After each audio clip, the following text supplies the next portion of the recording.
ഹസീന താൽപര്യപ്പെടുത്തിരുന്നോളം കാലം ഭാരതത്തിൽ കഴിയാമെന്ന് വിദേശകാര്യമന്ത്രി ഡോക്ടർ എസ് ജയശങ്കർ. ബംഗ്ലാദേശിലെ സാഹചര്യങ്ങളാണ് അവരെ ഭാരതത്തിലെത്തിച്ചത്. വിഷയത്തിൽ കൃത്യമായ നിരീക്ഷണം തുടരുകയാണ്. ബംഗ്ലാദേശിലെ കോടതി വധശിക്ഷയ്ക്ക് വിധിച്ച ഷെയ്ഖ് ഹസീനയെ വിട്ടുകൊടുക്കുന്ന കാര്യത്തിൽ ഭാരതം ഇതുവരെ ഒരു തീരുമാനവും എടുത്തിട്ടില്ല എന്നും വിദേശകാര്യമന്ത്രി അറിയിച്ചു.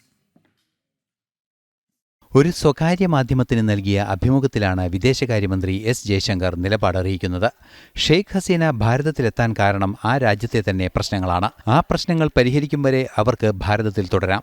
ഷെയ്ഖ് ഹസീനയെ ബംഗ്ലാദേശിലേക്ക് തിരിച്ചയക്കണമെന്ന ആവശ്യത്തിൽ അന്തിമ തീരുമാനം എടുത്തിട്ടില്ല എന്ന് തന്നെയാണ് വിദേശകാര്യമന്ത്രി വ്യക്തമാക്കിയത്. That's a different issue, isn't it?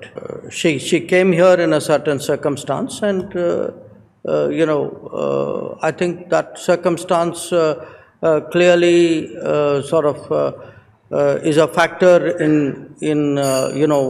what happens to her, but again that is something which she has to make up. Sheikh ഹസീനയ്ക്ക് ബംഗ്ലാദേശിലെ അന്താരാഷ്ട്ര ക്രൈംസ് ട്രിബ്യൂണൽ വധശിക്ഷ വിധിച്ചിരുന്നു. മറ്റൊരു അഴിമതി കേസിൽ കൂടി തടവ് ശിക്ഷ വിധിക്കുകയും ചെയ്തിട്ടുണ്ട്. ഈ പശ്ചാത്തലത്തിലാണ് ഷെയ്ഖ് ഹസീനയെ തിരിച്ചയക്കണമെന്ന് ബംഗ്ലാദേശ് ആവശ്യപ്പെടുന്നത്.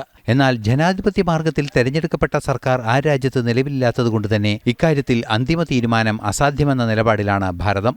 ന്യൂസ് ഡെസ്ക്, ജനം.